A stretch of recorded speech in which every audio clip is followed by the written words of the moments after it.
देख रहे हैं द हिंद 24 न्यूज और मैं हूं आपके साथ साक्षी निर्वाण। आइए नजर डालते हैं आज की कुछ बड़ी खबरों की ओर। उत्तर प्रदेश बार काउंसिल में अधिवक्ताओं के बीच हुई मारपीट जो बहुत ही निंदनीय है। यूजीसी समान वर्ण में जबरदस्ती का कानून है जो कि सरकार को लागू नहीं करना चाहिए। उक्त बातें भारतीय जनता पार्टी के वरिष्ठ नेता पूर्व विधायक उद्यभान करवरिया ने Uttar Pradesh vice state head Sushant Tripathi से साझा की। कैमरामैन आनंद निषाद की खास रिपोर्ट। यूजीसी एक ऐसा विषय, ऐसा प्रकरण जो पूरे भारत में आम जनमानस को हिलाया है। क्या था यूजीसी क्या जरूरी है इस देश में, सरकार में? चर्चा होगी, इसी पर बात करेंगे पूर्व विधायक उद्यभान करवरिया से, क्योंकि बड़ा महत्वपूर्ण विषय है यूजीसी। दूसरा विषय है अधिवक्ताओं का, चर्चा पर चर्चा इसी पे होगी। बात करते हैं विधायक जी से। जी नमस्कार। नमस्कार। आप देख रहे हैं आज तक ये जो यूजीसी का मामला है, बड़ा ही प्रकरण फैलाया जा रहा है। सुप्रीम कोर्ट में रोक लगाई है तो फैसला लेगा, क्या है मतलब आम जनमानस के? सुप्रीम कोर्ट का फैसला जो लगा है, रुका है, ये तो लॉलीपॉप है जी, सामान्य वर्ग के लिए। जी, इसको सरकार को समाप्त करना चाहिए, इसकी कोई आवश्यकता नहीं थी। और बैठे बैठाए एक नया विवाद समाज के बच्चों के बीच में पैदा करने का प्रयास किया गया है, जिसकी आवश्यकता नहीं थी। और बिना आवश्यकता के कोई चीज़ अगर फेंकी जाती है तो मुझे लगता है कि वो समाज को खंडित करता है, विखंडित करता है, समाज को जोड़ता नहीं है।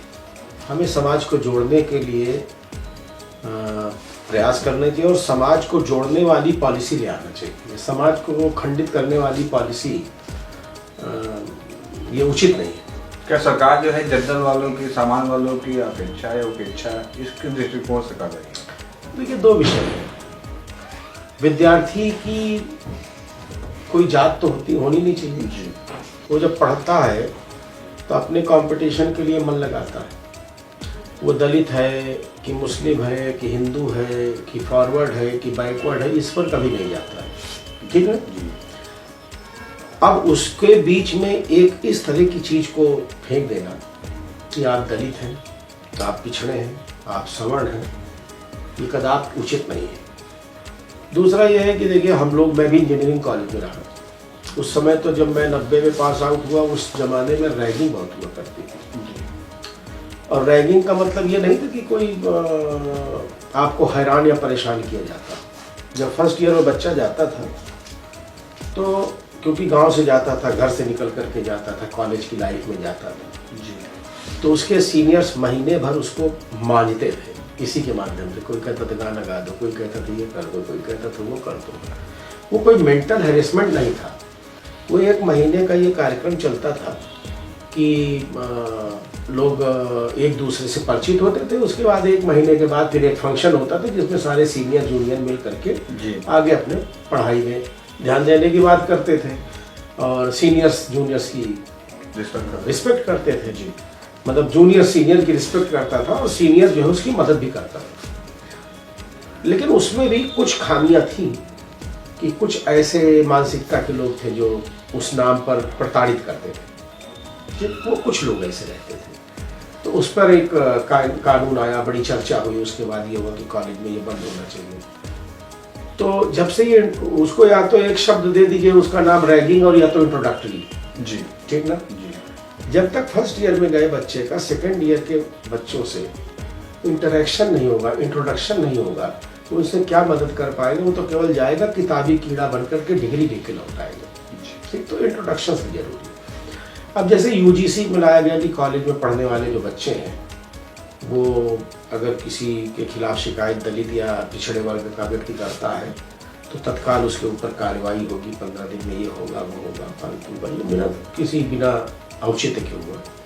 इसी को आप बदलाव कर दीजिए। किसी भी वर्ग का व्यक्ति हो, अगर उसके ऊपर कोई भी उत्पीड़न करता है या कोई भी इस प्रकार की कार्रवाई करता है तो उसको शिकायत दर्ज करने का अवसर हो और सामान्य कार्रवाई हो जी। ये नहीं कि दलित है तो ज्यादा कार्रवाई हो जाएगी, सामान्य भी तो परेशान की जाएगी। कानून तो सबके लिए बराबर है जी। अब अभी तक आदमी दलित और ये सामान्य और हरिजन मुकदमों से परेशान थे। अब लोग ये बच्चों में भी ले आ दो आप, तो जो कंपटीशन में अच्छा है, सामान्य श्रेणी के बच्चे हैं, उनके खिलाफ एक शिकायत दर्ज करा दीजिए, उनका बेचारों को तो करियर बर्बाद हो गया। कानून अच्छा नहीं है और ये मतलब खाई पैदा करने वाला कानून है। हाँ ठीक है, उत्पीड़न अगर कोई किसी का करता है तो उस पर कार्रवाई होनी चाहिए, लेकिन सामान्य रूप से सब पर होनी चाहिए। अगर सामान्य के खिलाफ भी कोई करता है उत्पीड़क कार्रवाई इस प्रकार की, तो उसकी भी शिकायत उसी पैमाने पर देखी जानी चाहिए और वही नियम उस पर भी लागू होना चाहिए। ऐसा नहीं कि दलित करेगा तो ये कानून बन जाएगा, सामान्य को चाहे आप गाली देते रहिए, मारते रहिए, बतियाते रहिए, वो बोलेगा नहीं, तो ये क्या है? ये अच्छा नहीं। अभी मैं आपको एक उदाहरण बताऊं।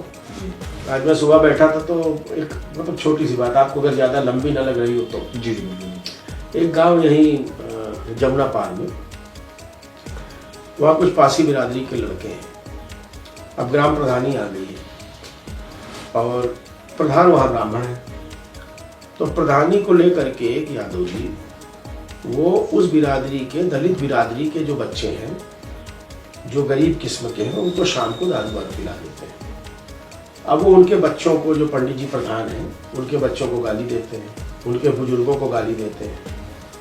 आज मेरे पास सब आए थे, बड़ा चिंतित थे कि साहब ऐसा हो रहा है, बच्चों का एग्ज़ाम है, हम लोग उनको घर से निकलने नहीं दे रहे हैं कि नौजवान पीढ़ी है भाई, अगर उसको वो गाली देंगे तो वो भी रिएक्ट कर सकती है, कोई विषय बनेगा, और जब रिएक्ट करेगी तो हमारी तो मतलब नष्ट हो जाएगा कि एक बार हरिजन बनाम सवर्ण लग गया तो हमारे बच्चों का करियर तो खत्म हो गया। तो मैंने उसमें एसओ से बात किया, सीओ से बात किया, सबसे बात किया। मैंने कहा भाई इसको रोकिए आप। अगर कोई दारू पी करके किसी सामान्य आदमी को रोज निकलते गाली देगा तो कितने दिन वो दलित और ये हरिजन और सामान्य मुकदमा बचाने के लिए उसको बर्दाश्त करेगा? एक ना एक दिन तो बच्चे हैं ना, 4 दिन गाली खाएंगे, 5 दिन गाली खाएंगे, 6वें दिन ये हो सकता है कि वो भी गाली दे दे। ठीक, तो उनके ऊपर तो बेचारों को, उनका तो करियर बर्बाद हो गया। ये एक मैं गांव की बात कर रहा हूँ आपसे। तो यही चीज तो विद्यार्थी जीवन में वहां पर भी लागू होने वाली है। तो खाई न पैदा की जाए, सामान्य तौर पर विद्यार्थियों को देखा जाए, मेरा ऐसा अनुरोध है। और इस नियम को लॉलीपॉप न बनाया जाए कि सुप्रीम कोर्ट से स्टे हो गया और लॉलीपॉप है, अब इसको लिए रहिए साहब, बस अब सब अच्छा हो गया ना।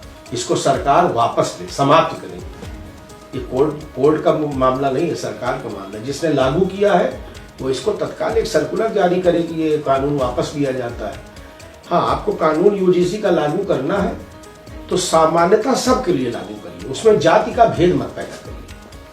विधायक की केंद्र सरकार ने क्या एक दृष्टि रखते हुए जनरल के लिए फैसला लिया है, या कोई ऐसा बड़ा विषय था सिर्फ जनरल को उन्होंने टारगेट किया? आप भाजपा के वरिष्ठ नेता है, इस बारे में चर्चा करिए। देखिए, एक नारा लगता है आजकल 1585, ध्यान है ना?